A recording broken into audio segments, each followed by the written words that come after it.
Hello and welcome everyone to another video. It's your host OT19, Ultimate Gamer 19,000, and I'm here today to explain to you all how to make the champion of the hunt in D&D 5e. Before this video starts, make sure to like, comment, and subscribe, and get ready and prepare yourself for episode 2 of Random Multiclass Thursdays. Woohoo! In today's build or random multiclass, we'll be multiclassing the ranger with the cleric to see what type of abomination we can create. I'm a preference this video. This build is extremely powerful. If your DM hates powerful builds or characters that just kind of push the limit of what D&D can be, then by all means do not play this build. This build is for a optimizer's table. This is a place where optimizers strive and optimizers succeed. If your DM wants to run a more laid back, less combat heavy build, then less combat heavy encounters, the combat encounters aren't as deadly, then I probably wouldn't recommend this build because it will just steamroll over most of your DM's encounters. So yeah, all of that like pre boring stuff away. Let's get into this build. Now we'll be starting off as a variant human. Shocker, I know. Basically, as a variant human, we gain 1 free feat and 1 extra proficiency. For the proficiency, pick your favorite. Take investigation. I don't know. And I see some people have great uses for it, so go take that. But for our free feat, we'll be, unsurprisingly, in my opinion, taking sharpshooter. If you don't know what sharpshooter does, I don't know how, but just in case, you can take a -5 penalty to attack, but you do an additional 10 damage. This is extremely great for a build like this that does 16 trillion attacks per turn. That's not hyperbole. Well, it is, but who cares? Now, for our first level, before our first level, we'll have to get into our stats. Here, I think we'll be taking a 16 dexterity, 15 but +1 because of your lineage, then a 15 wisdom, again +1 to make that 16, then a 14 constitution, and then and those extra 2 +2s you can either round out charisma, strength, or intelligence, whichever matters to you. Round those out because those are the really only stats that kind of matter with this build. Now, at level 1 Ranger, we kind of get some features that are natural. I mean, Deft Explorer and Favorite Foe are extremely nice, and Favorite Foe does add some additional damage. So if you do want to be dealing big bunko damage, then by all means take Favorite Foe and be using it on your enemy. But where that's not really where damage is being laid. Now, at level 2, we gain a fighting style and spell casting. Now, with spell casting, we get access to first level ranger spells. Here, I would recommend taking stuff like Zephyr Strike, Hunter's Mark, and probably Absorb Elements. Those 3 spells are ones you're going to be using pretty often. Hunter's Mark being a really good flat damage roll. Zephyr Strike being more of a utility-based spell that also has damage-based access. But I think if you are going to be using Sharpshooter, I probably would recommend just casting Zephyr Strike on you just to make sure you can land that 1 hit with advantage as often as possible. And at level 2, you do also gain the Archery Fighting Style. Well, in general, you gain the Fighting Style, but we'll be taking Archery. Archery gains us a +2 to attack rolls made with ranged weapons. This basically makes Sharpshooter from a -5 to a -3, which is extremely nice and helping with our to-hit ratio and average damage and all of that cool stuff. Now, at level 3, this is really when this build starts to spice up a little bit, because we get Gloomstalker as our subclass. Now, you could go Hunter Ranger, but again, Gloomstalker is just so much better and also has richer flavor. Feel me? Well, please don't, but like, we can just disagree. You do also, but as a Gloomstalker, you gain Gloomstalker Magic, Dreaded Ambusher, and Umbral Sight. Gloomstalker Magic basically reads that you can gain the Disguise Self spell added to the ranger spells you know. Disguise Self is pretty damn good utility-wise, but it's always a spell that you want, but never a spell you kind of want to take. Like, you always want to have Disguise Self prepared, but you never want to have to, like, learn it. And, because there's really good first-level spells.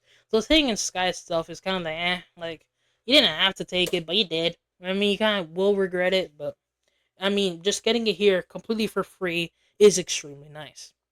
Now, Dreaded Ambusher gives us a whole host of things, so let's go.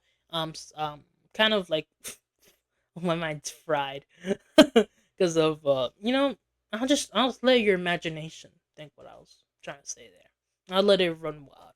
So our first, I guess, ability we get from Dreaded Ambusher is we can add our wisdom bonus to our initiative rolls, meaning we can almost guarantee us being the first person in combat and just starting to go crazy because we'll have an initiative of +6, meaning most creatures won't be going before us. And also, we get Dreaded Ambusher's worst feature, honestly. Like, this feature kind of sucks. At the beginning of each combat, we can make an additional attack. A part of our attack action that deals an additional 1d8 of damage. Yeah, I was joking. This is extremely good. It's broken, even. Just allowing us to get another use of sharpshooter goodness with extra damage, and also an additional 10 feet of movement speed, which is really nice, especially when we have a 320 feet long longbow with no disadvantage thanks to sharpshooter. Yeah, it's just having more movement so that we can get farther away, while putting more distance between us and the danger is overall extremely broken, and also more damage, more attacks will always be nice. Next, we get Umbral Sight, which basically just gives us dark vision and kind of gives us greater invisibility if we're in darkness. Let me explain that. If a creature relies on using dark vision and we're in a darkness or just overall someplace dark, we are considered invisible against them, meaning we have advantage on any attack rolls made against them, and they have disadvantage on attack rolls against us. If you are in like a dark, like gloomy set, not gloomy, not gloomy, not the word I was looking for, gloomy set campaign that's mostly darkness or heavy rain or something like that, Umbral Sight is going to be extremely good for you because you'll be able to attack with advantage almost all of the time because they need their dark vision to see you unless they have true sight, which is bleh. But if you're facing a bunch of vampire spawn, then Umbral Sight is going to be extremely powerful. But yeah, that's kind of all we'll be getting from Gloomstalker Ranger because we don't plan on staying as a Ranger for too long. But at level 4 of Ranger, I would personally recommend, with our ability score improvement, taking a +2 our dexterity, getting that sweet 18, allowing us our to hit and damage ratios just be better. Now at level 5, we get second level spell casting and extra attack. Extra attack feature reads as such. Basically, when we take the attack action, we can now make 2 attacks instead of 1. Yeah, this is extremely nice. I mean, I think just plain out, there's not much to debate here. Having a second attack allows us more uses of Gloomstalker, more uses of Sharpshooter goodness, and overall just good stuff. Now, for almost this whole build's lineage from I guess now run, I mean, we've been using Hunter's markers at first strike. Forget all of that. You can honestly stop. Don't learn those spells. De-learn them. Because at level 5, we gain access to probably one of the best spells in the game for Rangers, Summon Beast. Summon Beast is just broken for a whole host of reasons. First of all, we can summon in a little air spirit that has 60 feet of movement, that can run away from enemies completely for free because they have flyby, meaning they don't provoke opportunity attacks, and meaning they can just go in, maul the enemy, then just book it out, basically making them very hard to just take out. You might be asking, well, what does their maul ability do? They can make an attack using our spellcasting ability modifier. So I think it's like a +6, +5. I think it's like a +6 to hit, which isn't the worst. But again, they won't be having a -5 like we do, so it's a lot better. And also, they now deal if the attack hits, they deal 1d8 +4 +2, which is the spell's level. Yeah, then that's a pretty good amount of damage, especially when you just put that on top of what we're already doing. Just having this really makes our animal companion, really just makes us in general do so much damage. Now you may be asking, Summon Beast takes an action to cast, and if we're using that first round attack bonus, we want to be attacking on our first round. Summon Beast is a concentration spell for up to an hour, meaning you can precast this up to an hour before battle, and you'll probably be fine. Now, it is a little expensive, costing nearly 200 gold to summon, but again, I think if you're gonna have to it probably is a good idea to waste 200 gold on something like this that's gonna be extremely powerful. Also, 200 gold is kind of extremely expensive. What the? I did not realize that how expensive it was. But I think as a ranger, you're probably, you know, getting +1 armor is nice, but being able to use summon beasts and shred your enemies apart is definitely nicer, in my personal opinion. But yeah, definitely not a cheap spell. But in a world where you don't have to worry about components or whatever, this spell overall, even then, 200, it's worth the 200 gold. Because for lasting up to an hour, it can deal so much additional extra damage, and also at higher levels, you never really have to worry about gold now, do you? And yeah, that's kind of all for our ranger levels. Our next, the rest of this build will just be cleric levels. Now, the reason why we're taking cleric is because we are the champion of the hunt. Well, so whatever god has found you and decided to put you under his or her blessing. Meaning, we'll now be taking some cleric levels and getting some full caster spell slot progression. This is extremely nice because of a myriad of reasons. First of all, we get to pick a subclass at level 1, which there's one subclass here that really is extremely nice to us. But first, I will be covering the additional cleric spells we will be taking. Now, for cantrips, honestly, none of these really matter. Spare the Dying, Mending, and Guidance. Pick those three, call it a day. Bane is pretty nice, but it is concentration, so probably most likely not have it. Healing Word, Guiding Bolt, Dispel, no, not, oh, I thought, that's attack, my fault. Create or Destroy Water, Cure Wounds, Command, all really good spells. Sanctuary, again, good spells that you probably will be using every now and then, but overall, they're probably not going to add too much to this character. But what will add a lot to this character is its domain, the war domain. If you don't know what war domain does, it basically gives you proficiency in heavy and martial weapons, but you don't have the heavy arm proficiency, which is really nice. So if you want to, you could straight up just take full on plate mail.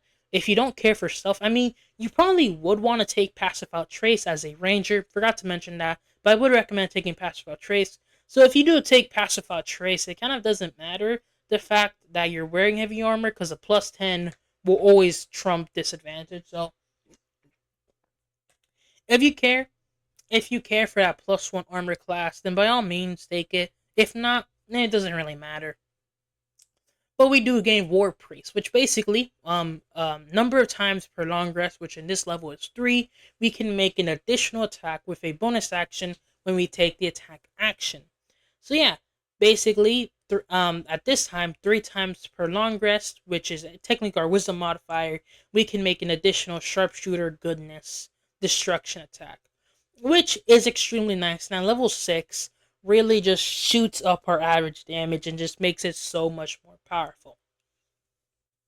Now, a level 2 of Cleric, we don't really gain much except for a subclass feature, which, surprise, is extremely good. Basically, as War Domain Cleric, we can add a +10 to any roll we make. Yeah, I mean, what can I say? A +10 to any roll we make is extremely nice, especially when we have a lower chance to hit than most people on average. So if we really, like, maybe if one round we just roll like 3 1s in a row, you're like, damn, I really want this next one to hit. So using your Channel Divinity overall will just add massively to that thing, honestly. Next, at level 3 of Cleric, this is kind of when stuff gets spicy and when we unlock 3rd level spell slots. Now, at level 2 Cleric, second level Cleric spells, my fault, we gain a little spell called Spiritual Weapon. Now, Spiritual Weapon is a concentration free spell that uses our bonus action, and Summon Beast does not use a bonus action to command. I know, I'm surprised. Meaning, we can just kind of do bonkos damage by having Spiritual Weapon constantly up. It does not cost any really expensive material components. So yeah, there's kind of no reason to just not have Spiritual Weapon up at all times. And I would recommend upcasting it to 3rd level because we do have the slots. And also, you don't have any 3rd level spells. So upcasting Spiritual Weapon will you do the best. Now, you might be asking, why don't you upcast Summon Beast? Because at 3rd level, Summon Beast really doesn't get much from being upcasted. It gets some more damage, and I think a +1 to its AC. But honestly, this build is pure damage. We want more damage. So upcasting Spiritual Weapon 3rd level is genuinely better. But for other 2nd level cleric spells, Aid, What else? Hold person, silence, zone of truth, all good spells. Lesser restoration. I think lesser restoration definitely is a must take. It's really useful.